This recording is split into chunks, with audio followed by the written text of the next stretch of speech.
ॿोॾ वारी सूरत हाल जेका आहे उहा बरक़रार आहे। इलाइक़े में ॿेड़ियूं हलण लॻियूं आहिनि। इंतज़ामिया ग़ाइब आहे। नाज़रीन मां अपडेट कयूं पिया। छठे जी साहिली पटी में ॿोॾ वारी सूरत हाल अञा ताईं बरक़रार आहे। बरसाती पाणी हेठि आयल ॻोठनि में ॿेड़ियूं हलण लॻियूं आहिनि। इंतज़ामिया ग़ाइब आहे।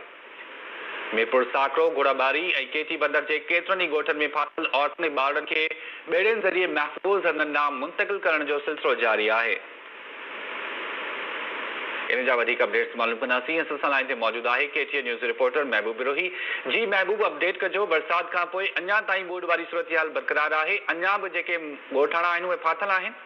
जी बिल्कुल, छठे जी साहिली पट्टी वाले इलाइक़े में ख़ासि तौर ते मीरपुर साकरो है, घोड़ाबाड़ी ऐं पेटी बंदर वारनि तालुकनि जी साहिली पट्टी वारे इलाइक़े में ॿोॾ जेका तबाही आंदी आहे, ॿोॾ वारो जेका बरसातनि खां पोइ ॿोॾ वारी सूरत पैदा थी आहे। उहा जो पूरो हफ़्तो गुज़री चुको आहे, पर उनजे बावजूदि बरसाती जेके पाणी हेठि आयल ॻोठनि मां अञा ताईं बरसाती पाणी निकाल न थी सघियो आहे। ड्रेनेज सिमनाला आहिनि, उन्हनि जी जेका मुसलसल उबता वई आहे। केतिरा ई ॻोठ पाणी हेठि शुरू न थी सघियो आहे। उते इमदादी सरगर्मियूं ऐं रिलीफ जो कमु या जेको तिबई सरगर्मियूं उहे शुरू न थी सघियूं आहिनि। इलाइक़े वासी शिकायत कनि पिया त माण्हू जिते उते फाथल आहिनि, बरसाती पाणी हेठि आयल ॻोठनि मां पाणी निकाल न थी सघियो आहे। उते हाणे जेके मुख़्तलिफ़ जेके साहिली पट्टी जी जेके इस्पतालूं आहिनि उहे पाणी हेठि अचण जे करे उतां अमलो ग़ाइब आहे। जंहिं करे उते मुख़्तलिफ़ क़िस्म जूं नांग बलाऊं निकिरी आयूं आहिनि, बीमारियूं वधण लॻियूं आहिनि, पर इंतज़ामिया ग़ाइब आहे। जंहिं करे साहिली पट्टी में जेका सूरत हाल ख़ासि तौर ते